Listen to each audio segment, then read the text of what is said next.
Bismillahirrahmanirrahim. Assalamu alaikum dear students. Welcome to the online lecture on nonlinear control systems. Today we are going to continue our review of the course of nonlinear control systems.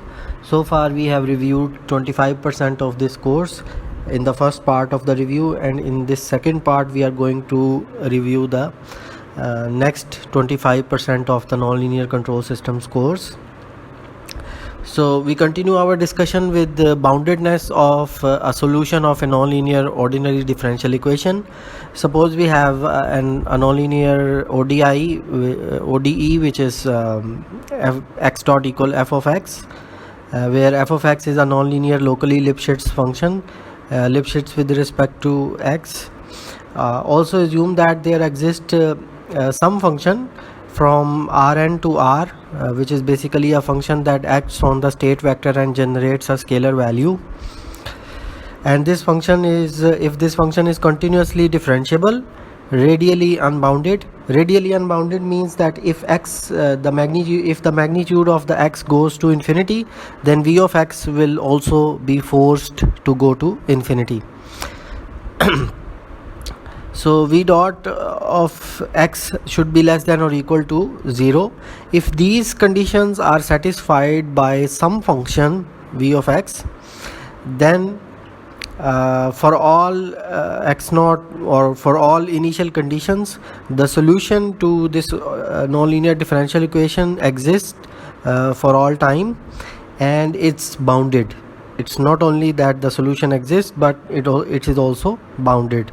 So you can see that here we have by this result we prove the global existence and unique and boundedness of the solution, where f of x is only required to be locally Lipschitz. That's the part which is interesting here, because before we discuss the existence and uniqueness theorems, where local existence and uniqueness requires f of x to be locally Lipschitz, and global existence and uniqueness requires f of x to be globally Lipschitz. And also existence and uniqueness does not guarantee the boundedness of the solution. So here at least if you have a Lyapunov function based approach, then you can not only prove global existence with local Lipschitz f of x, but also you can prove the boundedness of the solution. Similarly, then the next topic is instability. Suppose we have a nonlinear system x dot equal f of x, and 0 or origin is the equilibrium point of this system. Then the equilibrium point is unstable if for all delta greater than 0 there exists some epsilon and some initial condition such that, well, the initial condition should be within delta neighborhood of the origin. So for all the delta neighborhoods of the origin, there should exist some epsilon such that, you know, whenever you start within delta distance from the equilibrium point, you always go beyond the epsilon distance.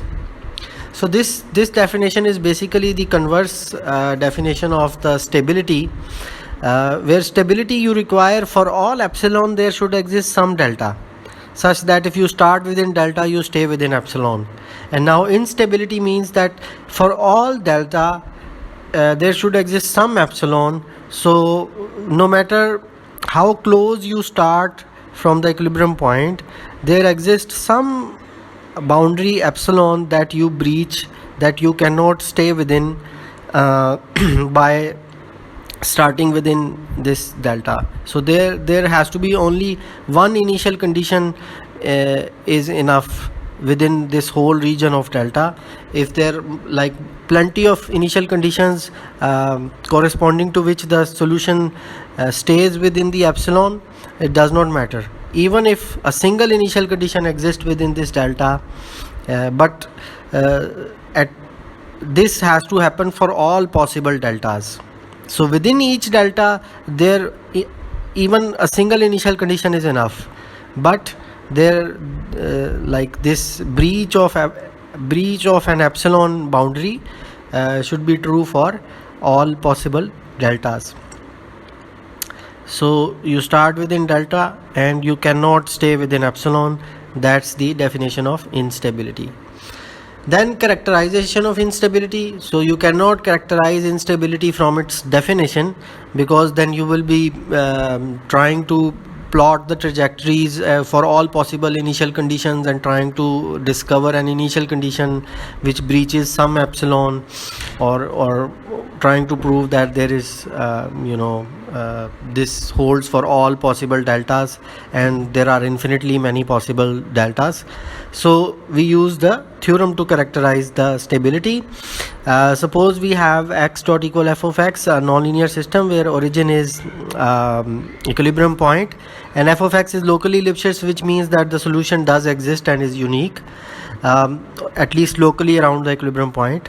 Also assume that there exists some neighborhood D, which is a subset of n-dimensional Euclidean space containing the origin and a continuously differentiable function v, that is a function from D to R. Basically this is a Lyapunov function such that v of 0 should be 0 and v of x should be greater than 0 for all x in the neighborhood D, and then v dot of x should also be strictly greater than 0 for all x in the neighborhood D. So this, if these properties are satisfied by any function v which acts on the state vector x and gives a scalar value, then the equilibrium point is proven to be unstable. So this is how you prove the instability of equilibrium point using the Lyapunov function approach. And then there is another theorem which you can use to prove the instability of an equilibrium point. So this theorem is that suppose we have x dot equal f of x, where x of 0 or origin is the equilibrium point and the solution exists at least locally. Also assume that there exists the neighborhood D of Euclidean space containing the origin and a continuously differentiable function v such that v of 0 is 0. So far it is similar or same as the previous theorem, but here is the difference. Here we suppose that there exists an open set U which is a subset of this neighborhood D of the origin, such that 0 belongs to, or origin belongs to, the boundary of U. So this U set should be such that its boundary should pass through the origin. Then v dot of x should be greater than 0 for all x in U, not in D, but for all x in U. So this is a little bit relaxed compared to the previous theorem, because in previous theorem we required that v dot should be greater than 0 for all x in D, but here this theorem requires v dot to be greater than 0 only in for all x U. So for all delta greater than 0, there should exist some initial condition in U, and the magnitude of initial condition should be less than delta, such that the Lyapunov function v of x naught is greater than 0. So what this is saying is that within the neighborhood of the origin, there should exist some x naught within the set U at which v of x is 0. So it is not requiring v of x to be greater than 0 in all in all of the U set, in all of the U neighborhood, but it is only requiring that for all possible deltas or for all possible neighborhoods of the origin. So remember that boundary of U is passing through the origin. So if you sketch a neighborhood delta around the equilibrium, around the origin or the equilibrium point, that delta is going to overlap with some of the set U. So not all of that delta is going to be inside U, but it might overlap with some of the u. So within that overlap between delta and u, there should be at least one point, one x naught, such that v of x naught is greater than 0. Then there is this is the final condition of this theorem, that there should exist some gamma greater than 0, such that for all x on the boundary of u, on the boundary of u where the magnitude of x is less than gamma, this should imply that v of x is equal to 0. So this is again, so this was the delta neighborhood around the origin, this is the gamma neighborhood around the origin. You can picture them as similar shapes, or in the similar way, but here the requirement is that for all delta, and here the requirement is that there should exist some gamma, maybe a small gamma, such that for all x, here the requirement is there exists some x naught, and here the requirement is that for all x and belonging to the boundary of u, here this x naught should belong to the set u itself. Remember that u is an open set, so boundary of u is not part of u itself.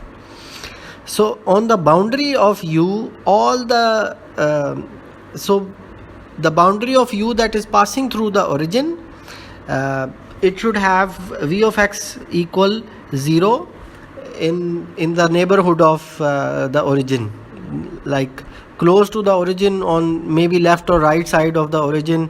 This boundary should have v of x equal to 0 for all the x that lie on the boundary close to the origin.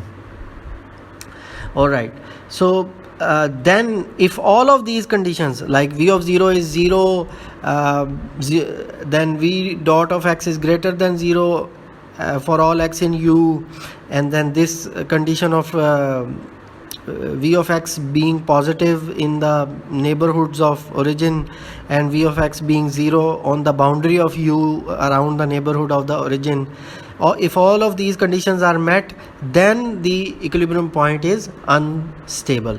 So in order to prove the instability of equilibrium point, so how do we say that this theorem is better than the previous one? The previous one is so simple that you should have v of 0 equal to 0, v of x greater than 0, and v dot of x also greater than 0 inside the D.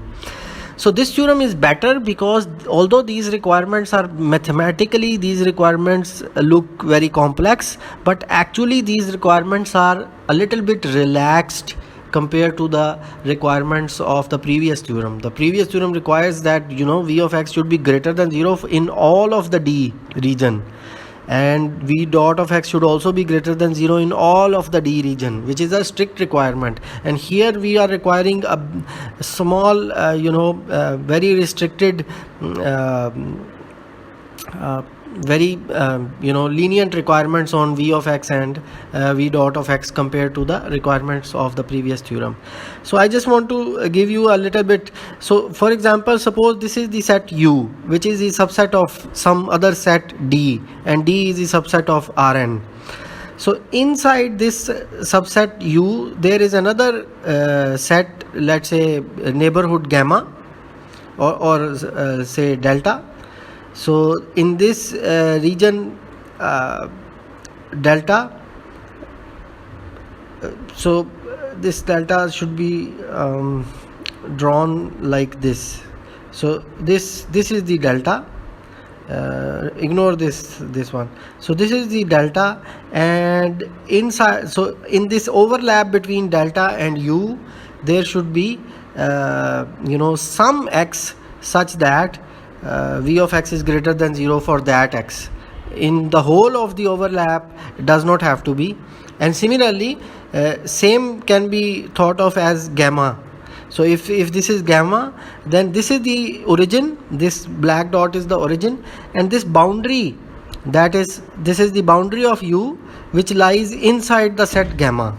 So boundary of u inside the set gamma, on this region, on this part of the boundary of the u, at all the points v of x should be equal to 0. So sorry about this. This circle does not mean anything. Delta should be drawn like this, and gamma should also be drawn like this, the same way. The only difference is that in case of delta, we are looking at the overlap of between delta and u, and in case of gamma, we are looking at the boundary of u inside the set gamma. All right. So we look at an example. Let us suppose we have a nonlinear system and we want to prove whether this nonlinear system is unstable or not.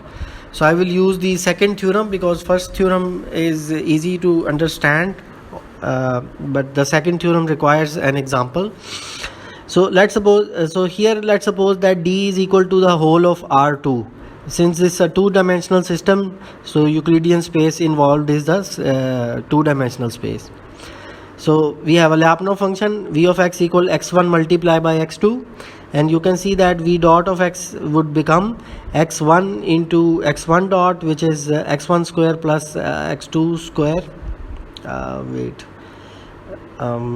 Okay, this is simplified v dot. So v dot will be x1 times x1 dot, x2 times x1 dot plus x1 times x2 dot. So this will be partial v by partial x1 into x1 dot plus partial v by partial x2 into x2 dot. Partial v by partial x2 will be x1 multiplied by x2 dot, and so on. So this is v dot. When you simplify it, it becomes something like this.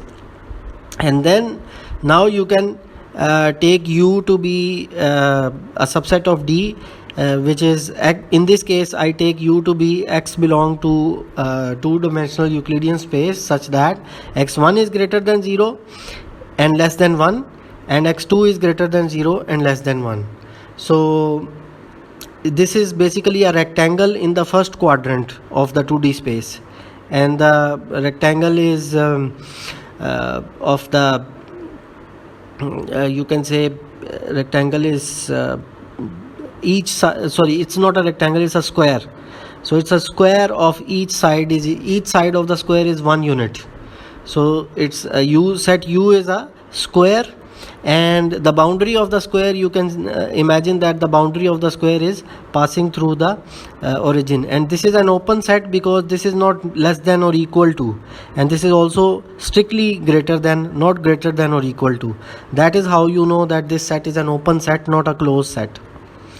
Now we have v of 0 is equal to 0. Of course, if you put x1 x2 equal to 0, then v will become 0. First condition is satisfied.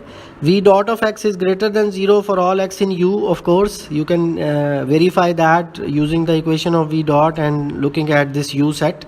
U set is basically in the set U of both x1 and x2 are positive, so there is no negative term here. So V dot will become positive inside the set U. Then for all delta greater than 0, there exists x naught belong to U such that x naught. So in this case, inside the whole set U, we have V of x greater than 0. So V of x will be greater than 0 inside the whole U set. So this condition is trivially satisfied. And then next condition is that the boundary of U around the equilibrium point or around the origin should have V of x equal to 0. So you can see here I have sketched this. This is the square of each side one, and this is the 2D space, x1 x2 space, and this is the boundary. So you can see that at the boundary of U, this is the boundary of U where x2 is 0 and x1 is some value. So if you put x2 0 in this V, x1 multiplied by x2, then V will be 0. And similarly along the x2 axis, x1 is 0, so V will become again 0. So V is 0 along the boundary of U, which is close to the, if I draw a circle around the equilibrium point, so whatever boundary lies into this circle, so I have to draw at only one circle is enough in this case. So I can draw just one small circle, and within that circle, whatever boundary of u is, it will have v of x. Alright, so we have proven the instability of the system using a Lyapunov function which is not even a positive definite function. So that is why I was saying that this theorem is a bit relaxed compared to the other theorem which requires v of x to be positive definite for all x in the region D. Okay, so existence of Lyapunov function for LTI systems. So this is basically this topic relates the nonlinear systems theory with the linear systems theory, and which also gives a justification for the use of linear systems theory or the applicability of linear system theory, or you can say that this kind of results show why the linear system theory works or why the linear approximation works in real life. So suppose that we have x dot equal ax, which is the linearization of some nonlinear system. Then the Lyapunov function x transpose px, where p is a symmetric matrix, a symmetric positive definite matrix. So this type of Lyapunov function, so remember that for nonlinear systems, Lyapunov function, you cannot say a particular Lyapunov function always works. But for linear systems, this is not the case. For linear systems, this particular Lyapunov function always works. If the system is indeed asymptotically stable, then this Lyapunov function will always be able to prove that stability. The only thing is to find the appropriate matrix P, and I will shortly, you can find the matrix P by solving a Lyapunov equation, which is basically this Lyapunov equation you can solve. Here generally in textbook they write A transpose P plus P times A equal minus Q, but here I have, for simplicity, I have written Q is equal to identity, because if this equation can be solved for Q is equal to identity, then it can be solved for any Q. So it is sufficient to solve this equation for only the identity matrix. So if you solve this equation and find the solution, if the solution of this equation is a positive definite symmetric matrix P, then this Lyapunov function will always give you this V dot, which will be negative definite. So the asymptotic stability of linear system boils down to solving this Lyapunov equation. So in case of linear systems, we have a particular Lyapunov function which always works. X transpose px, this will lead into v dot equal x transpose into A transpose p plus pa into x, and if you solve this equation and find the appropriate p, then you are done. And if the system is not asymptotically stable, then the solution of this equation will not be a positive definite symmetric matrix. So that will give you an indication that the system is not asymptotically stable. Alright, so next is that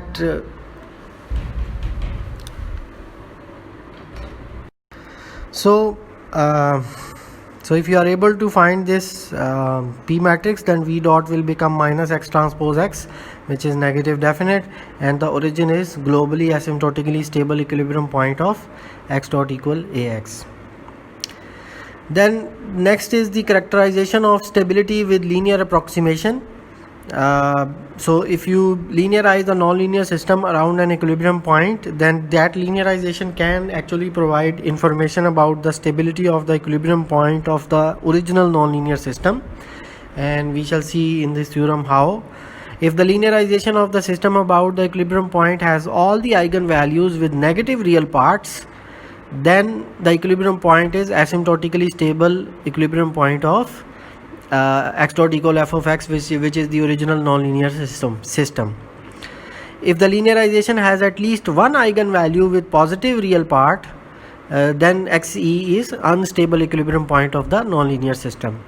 And similarly, if all the eigenvalues of the linearization have real parts less than or equal to 0 with at least one eigenvalue at the j omega axis with 0 real part, then no conclusion can be made about the equilibrium point of the original nonlinear system.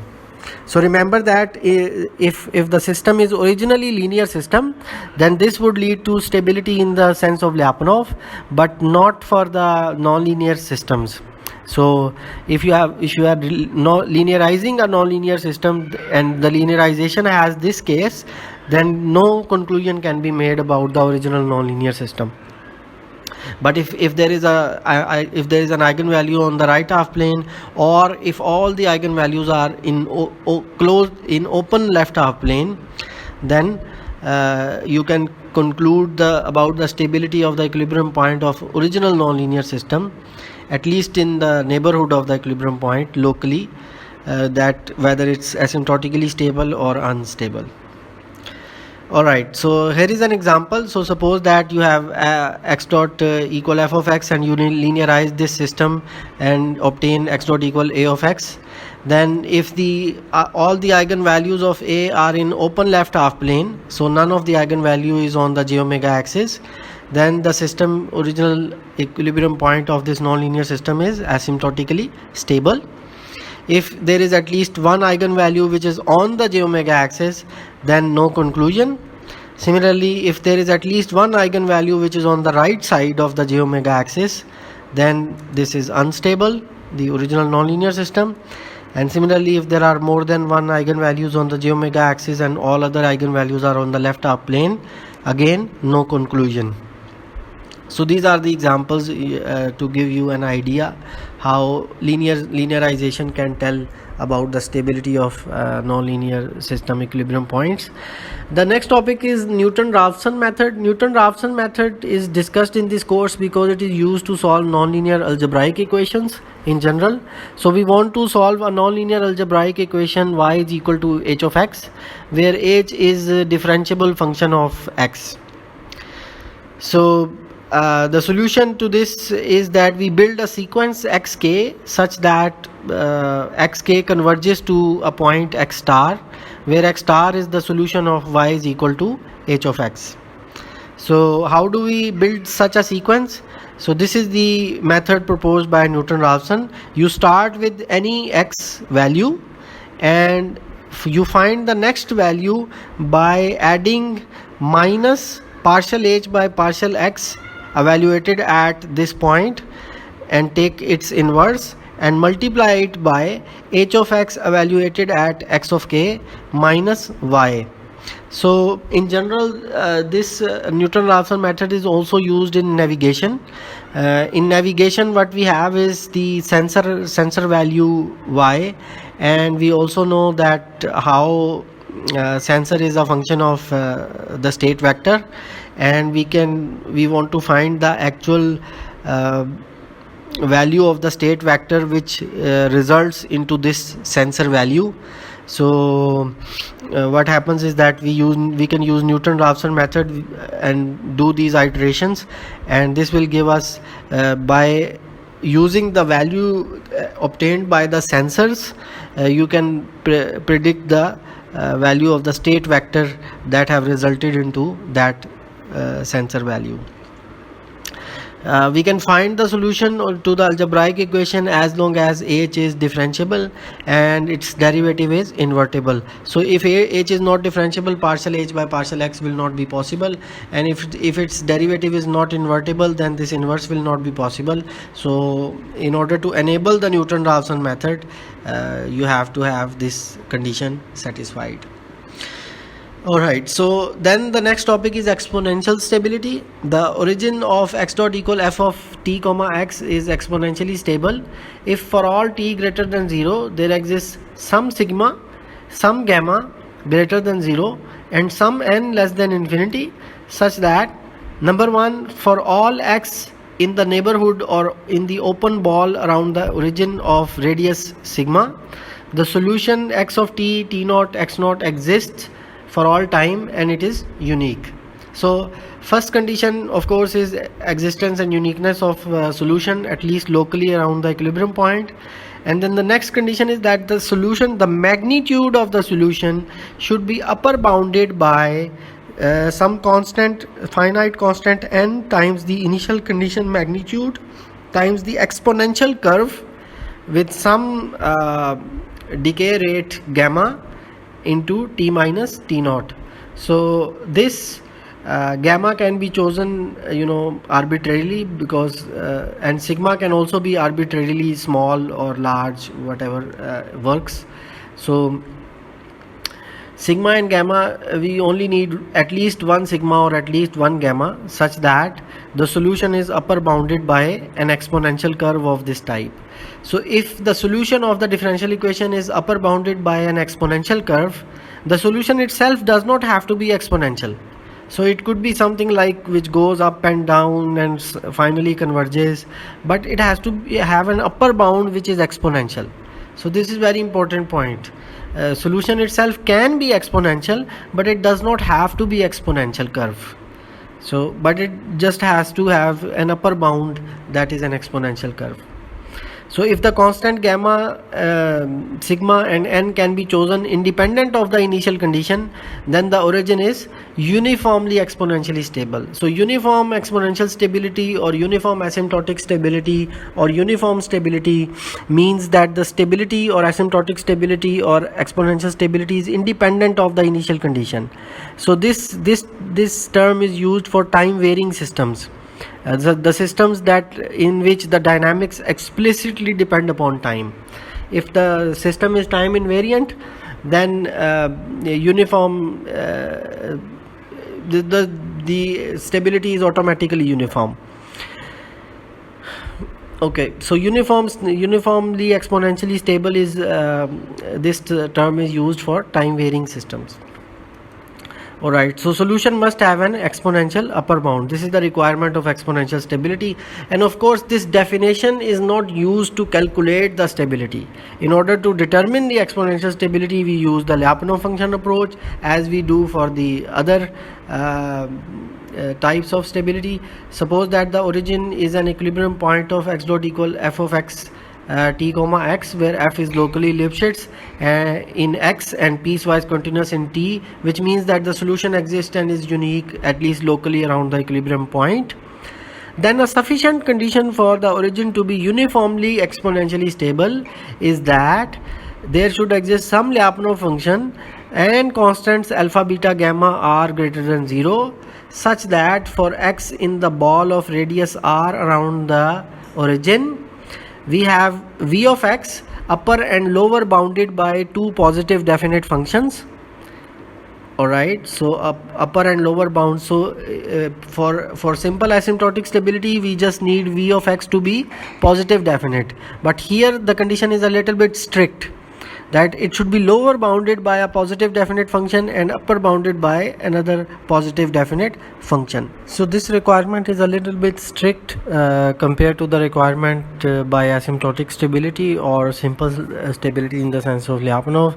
Next is the requirement on the derivative of Lyapunov function. Again, this requirement is strict compared to the requirement by asymptotic stability or simple stability in the sense of Lyapunov, because here v dot has to be less than equal to some negative definite function, which, like, its Lyapunov function itself is positive definite. So if it is multiplied by some constant, positive constant gamma, and there is a negative sign in front, that means that v dot is not only strictly less than 0, but it is less than the some scaled version of the Lyapunov function itself, which is quite strict requirement compared to, unless if the value of gamma is really small, which you can have, but still v dot has to be upper bounded by this Lyapunov function times this scalar gamma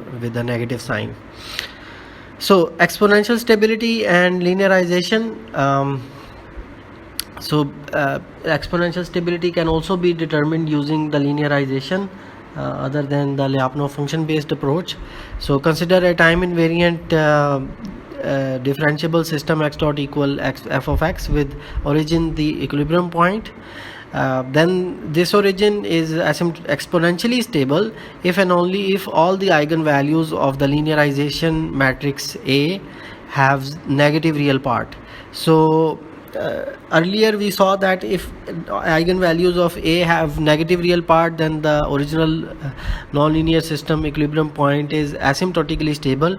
But now this theorem gives us a stronger result, that if the linearization has negative real part with all the eigenvalues, then actually the origin of the original nonlinear system is exponentially stable or locally exponentially stable.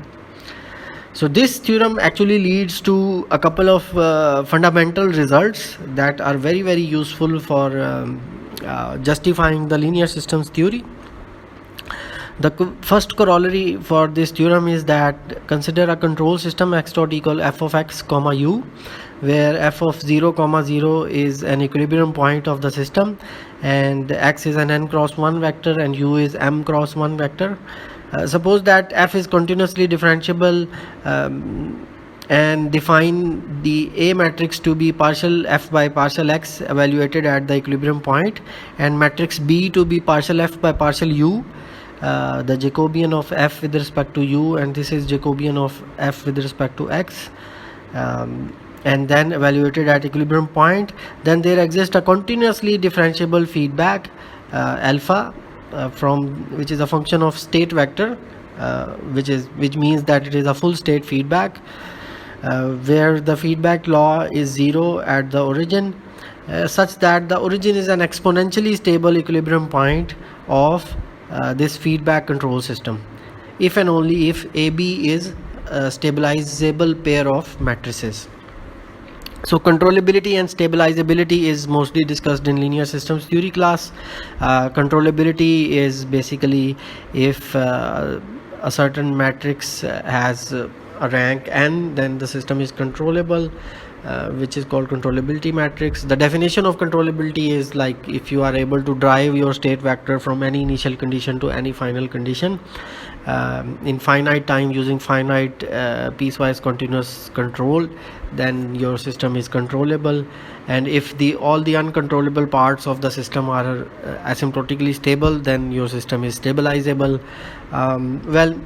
So if AB is a stabilizable pair or a controllable pair, then you can define, there is a way to define feedback control law to globally asymptotically stabilize the origin. But this corollary does not tell you how to design the controller. This only tells you that the controller is possible. So this is not like, this is not everything, but at least it is something. It gives you a justification that there are possibilities with linearization. Similarly, just a reminder that u is equal to alpha x is a full state feedback. So exponential, there is another corollary of the theorem that consider x dot equal f of x, y is equal to h of x, which is the output equation, and f of 0 comma 0 is an equilibrium point, and h of 0 is also 0, and x is an n cross 1 vector, u is m cross 1 vector, y is p cross 1 vector. So this is a multi-input multi-output system in general. Suppose that f and h are continuously differentiable, and define A to be the Jacobian of f with respect to x evaluated at the equilibrium point, B equal Jacobian of f with respect to u evaluated at equilibrium point, and C is equal to Jacobian of h with respect to x evaluated at the x equals 0, which is also equilibrium point. Then there exists a continuously differentiable dynamic output feedback, x dot equal f of x comma u, and y is equal to h of x, and z dot equal beta of z comma y, and beta of 0 comma 0 is 0. This is basically the observer dynamics. So this theorem does not explicitly talk about, well, it does talk about this word, the dynamic output feedback control, means that actually there are dynamics involved in the feedback control. These are the dynamics, z dot equal, so these are the dynamics of the state estimator or the observer. Later on in probably the next or the last part of the review of this course, we shall be discussing controllability and observability for nonlinear systems, and there we shall revise these concepts. So this theorem basically is saying that there is a possibility that observer based feedback control can be designed using the linearization if AB is stabilizable and AC is detectable. So detectable is a weaker form of observability. AC, if all the unobservable parts of the system are asymptotically stable, then the linear system is observable, or is detectable. It's observable when all of the system is observable. Observability requires that every initial condition results in a unique output function with same control input. So that's how you differentiate between different initial conditions using the information of the output. If two different initial condition leads to the same output or same value of the sensor, then you will never know which initial condition has resulted in a particular sensor value. So this is the result, which states that the linearization of a nonlinear system can be used to define or design an observer based controller or dynamic output feedback controller, where Z is the state estimate and the control law is depending upon state estimate, and usually we call it X hat, and this is X hat dot, but here we just call it Z. And the requirement is that AB should be stabilizable and AC should be detectable. The next concept in this course is control Lyapunov function, the CLF concept. Well, the definition is that a continuously differentiable positive definite radially unbounded function V, which is a function on state vector and gives a scalar value, is a control Lyapunov function for this system x dot equal f of x comma u, where x is an n cross 1 vector and u is an m cross 1 vector. If for all non-zero values of x, the infimum over all possible control input values of the partial v by partial x into f of x, which is basically v dot. So infimum over all u of the v dot should be less than 0. So this basically is requiring basically that v dot should be strictly less than 0 for all, at least for some. So the infimum over all u less than 0 means that there exists at least some value of u for which v dot can be made negative definite. So that's good enough for us. So if there is a Lyapunov function which indicates that it is possible to there is a positive definite radially unbounded Lyapunov function where v dot can be made negative definite with the help of control input u, then that Lyapunov function is called CLF, or control Lyapunov function. Then there is a theorem related to control Lyapunov function. Consider a control system x dot equal f of x comma u, and suppose origin is the equilibrium point and f is Lipschitz continuous. There exists a continuously differentiable positive definite radially unbounded Lyapunov function such that this condition is satisfied, which means that for a control system of this type, a CLF exists. If the CLF exists, then there exists a function alpha from the state to the u vector. Basically this is saying that u is a function of state that is infinitely differentiable for all x not equal to 0, such that x dot equal f of x comma alpha of x, this is a feedback system, is globally asymptotically stable. So it means that if a CLF exists for some system, then it is possible to design the controller that asymptotically stabilize that system. This theorem is very similar to the previous theorem related to the linearization, which says that if linearization has AB pair stabilizable, then it is possible to design a feedback controller to globally asymptotically stabilize the origin. And here it is saying that there is no linearization, but for nonlinear system without linearization, if you find a CLF, control Lyapunov function, for that nonlinear system, then it is possible to design feedback control law. Both of the theorem tell you possibility of controller design. None of these theorems tell you that how to design the controller. Okay, so CLF for affine systems. So affine systems are very common in nonlinear control system studies and also in practical situations. Many systems are affine. X dot equal f of x plus sum of gix into ui, which means that x dot equal f of x plus g1x into u1 plus g2x into u2 plus g3x into u3 plus up to so on gmx into um. So this system is affine because it is linear in u and overall non-linear in x. So it is not linear, but it is basically affine in u. You can say that some function times linear u plus this is constant bias. This is constant with respect to u. Overall it is not a constant. So that's why it is called affine system. A continuously differentiable positive definite radially unbounded function v is a control Lyapunov function for the above system if it satisfies that the square of the sum of squares of all the LGI-Vx is equal to 0, which means that basically all the LG1Vx, LG2Vx, LG3Vx up to so on LGMVx, if all are simultaneously 0, if all the LGVx are simultaneously 0, then this should imply that LFVx is negative definite. If this condition is satisfied, then the Vx should be the Vx is control Lyapunov function of this system.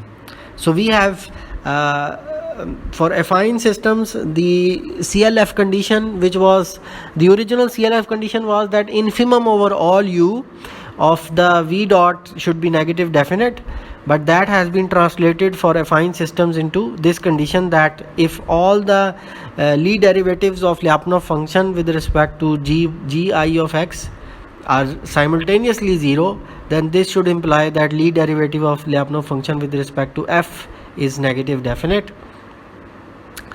And then here Lie derivative with respect to gi of Vx is partial v by partial x into gi of x, and Lie derivative of Vx with respect to f is partial v by partial x into f of x, partial v by partial x evaluated at the value of x into f of x. So this is the CLF definition or CLF condition for the affine systems. So the intuition here is that because with affine systems, V dot will be equal to LFVx plus sum of all LGI Vx into UI, and you can imagine that if any one of the LGI Vx is non-zero, then you can always select u to be negative enough to make this whole thing to be negative.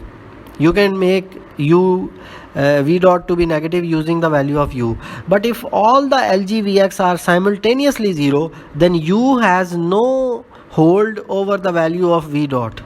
Then in that case, for that value of x for which all of these are simultaneously 0, this should be less than 0. So if this is less than 0 for this case, then V dot will always be negative definite. So this is the intuition behind this condition or definition.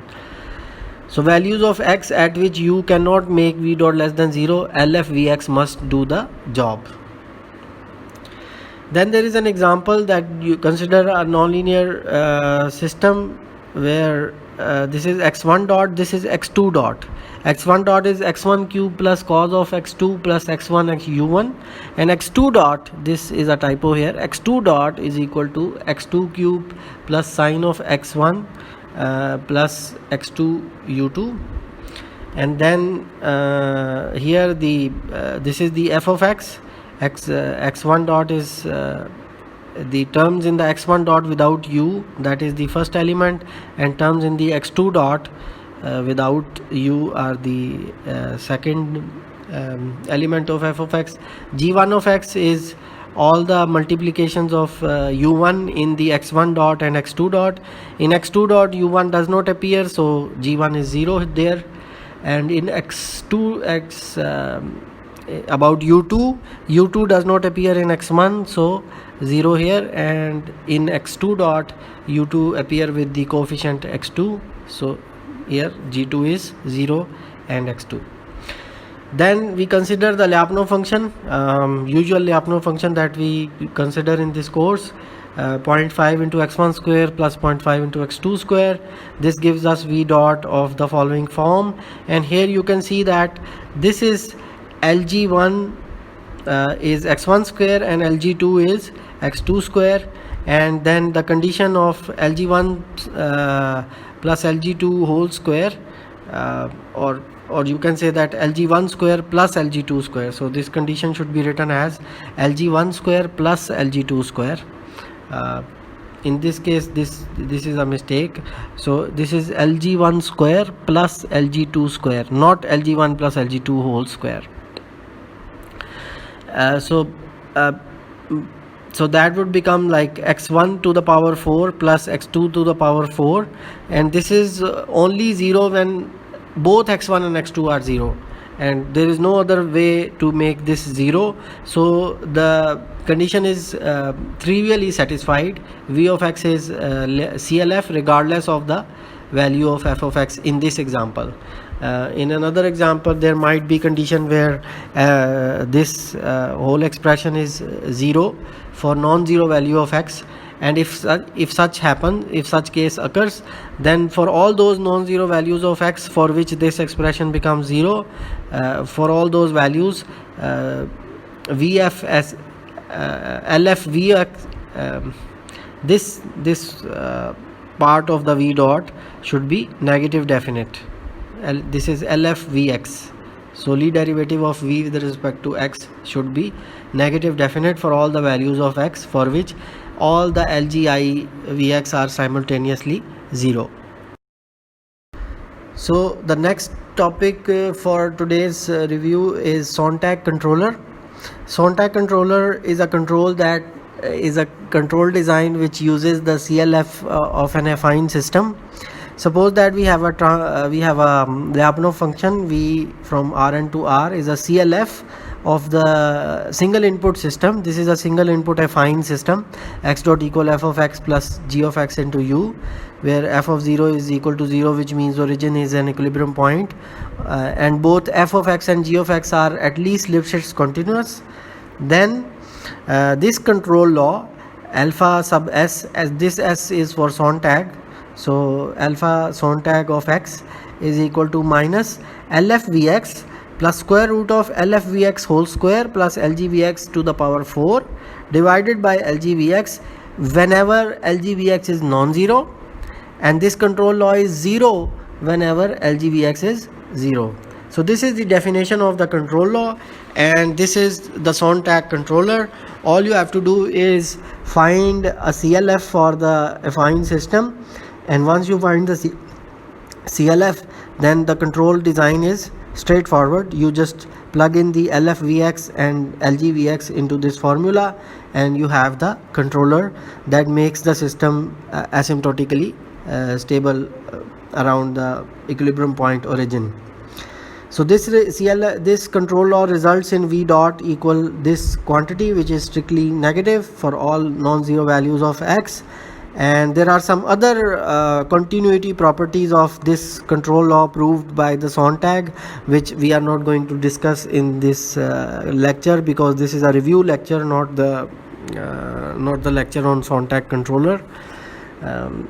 So when we discuss Sontag controller initially in this course, so we discussed all the conditions in detail, but here we just review the control law, that is Sontag controller. And we do one example, that suppose we have a nonlinear system x dot equals sin x minus x cube plus u. This is a scalar one-dimensional system where f of x is sin x minus x cube and g of x is equal to 1.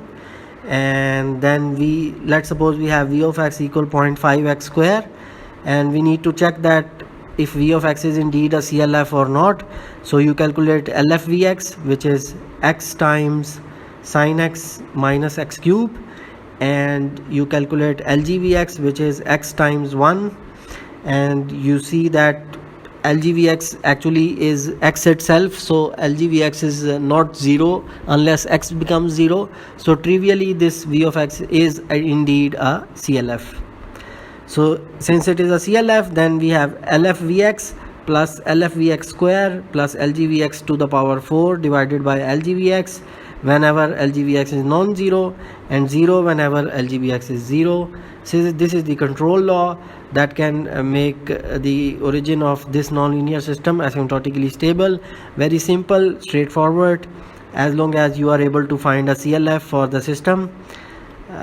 So that completes the second part of the review of nonlinear control systems theory course, and at this point we have reviewed half of the course in the 2 lectures.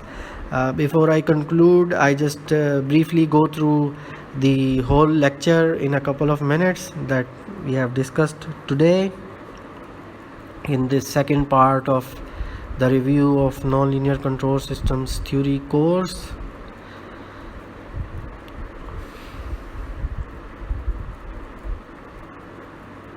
So we started with the boundedness of the solution using Lyapunov function.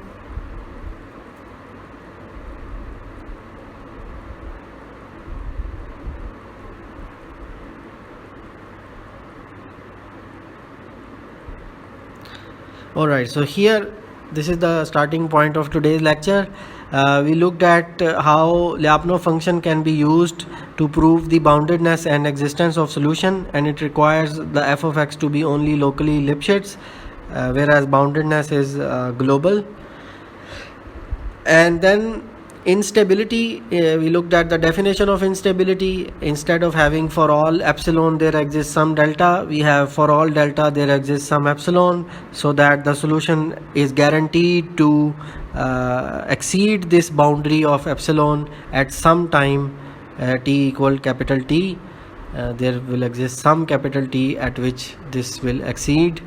And then this is the definition of instability. Characterization of instability, we looked at a couple of theorems. First theorem is easy to understand but hard to implement because its requirements are very strict. So it requires v of 0 to be 0, v to be positive definite, and v dot to be also positive definite inside the region D, which is a neighborhood of the origin in the Euclidean space. Then there is a better theorem which is lenient in terms of conditions but a little bit complicated in terms of understanding. We try to understand it using this diagram, which has a slight mistake. Here this is the set where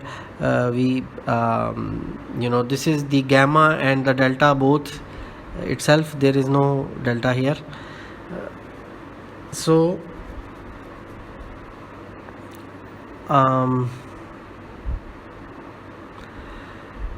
we have this condition that v of 0 should be 0. There should exist some subset u of the neighborhood D such that 0 belongs to boundary of D. This is the origin which belongs to boundary of u. 0 belongs to boundary of u. Then v dot should be greater than 0 for all x in u, and then there should be some delta such that in the overlap between delta and u there should be some x for which v of x is greater than 0, and then there should be some for all delta around the equilibrium point there should be some x within that delta and within u such that v of x is greater than 0, and there should exist some gamma such that for all x in the gamma which belong to the boundary of u inside the gamma, the v of x should be equal to 0. So we looked at an example of this, and then we showed how inside on the boundary of u close to the equilibrium point v of x is 0, inside u v of x is greater than 0 and v dot of x is also greater than 0, so it was easy to prove the instability. Then existence of Lyapunov function for LTI systems. X transpose px will always be a Lyapunov function which will guarantee exponential stability for linear systems as long as this p matrix is positive definite and symmetric solution of this Lyapunov equation A transpose p plus pa equal minus identity. Then we looked at the characterization of stability for using linear approximation, that if linearization has all eigenvalues less than 0, then original equilibrium point of nonlinear system is asymptotically stable. If at least one eigenvalue is on the right hand side, then it is unstable, and if there are eigenvalues are in the closed left half plane with at least one eigenvalue on j omega axis, then no information can be obtained about the equilibrium point of the nonlinear system regarding its stability. So these are some graphical representations. Then Newton-Raphson method, which is used to solve nonlinear algebraic equations, and it is used in navigation where you are trying to depict the state vector which results in a particular sensor value. And this is simple, that you start with any initial x and repeatedly you calculate the next value of x using this formula, partial h by partial x evaluated at x of k and taken an inverse of it multiplied by h of x at k minus the sensor value that you have obtained from the sensor. That's how you compute the state that has resulted in a particular sensor value.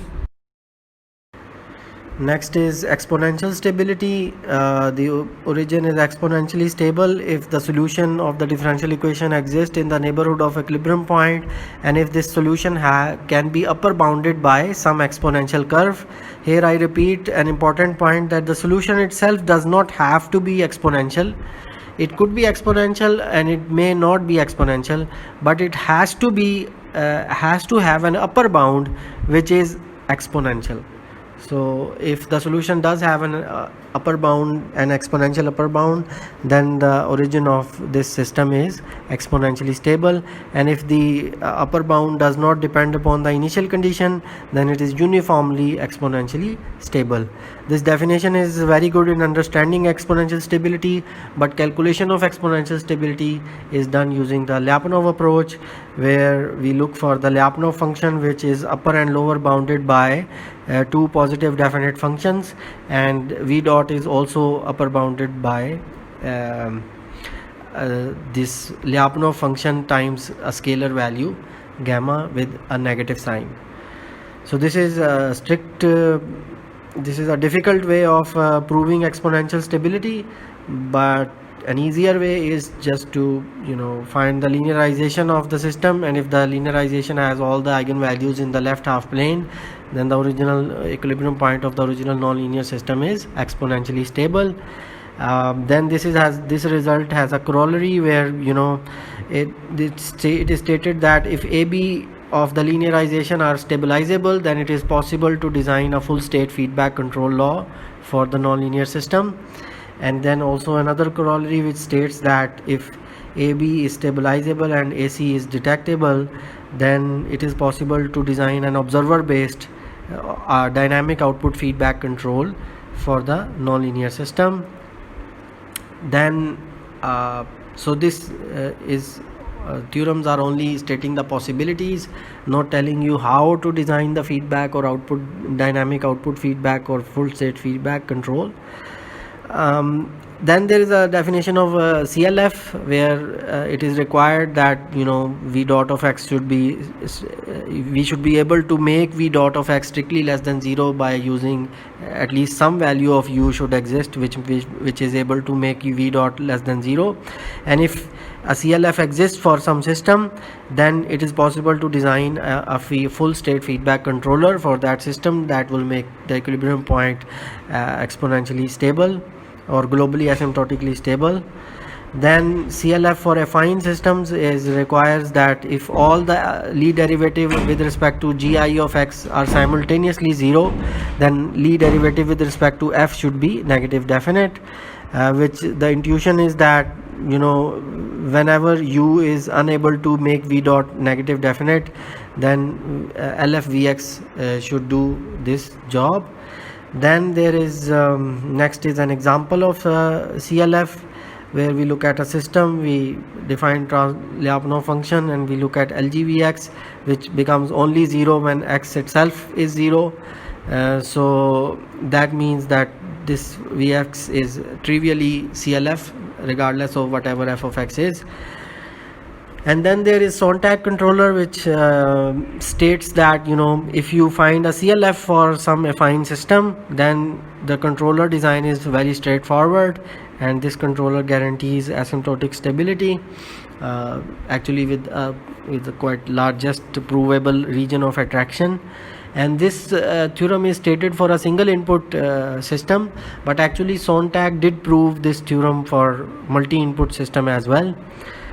You can look at the original research paper of Sontag if you are interested. And then we look at the example of Sontag control, and we look at a scalar system, and we found the CLF for this system, and then designing of controller was straightforward. And that's it for today, and hopefully you were able to understand most of the discussions, and if not, please leave a comment and I will explain whatever you need me to explain. Thank you for listening.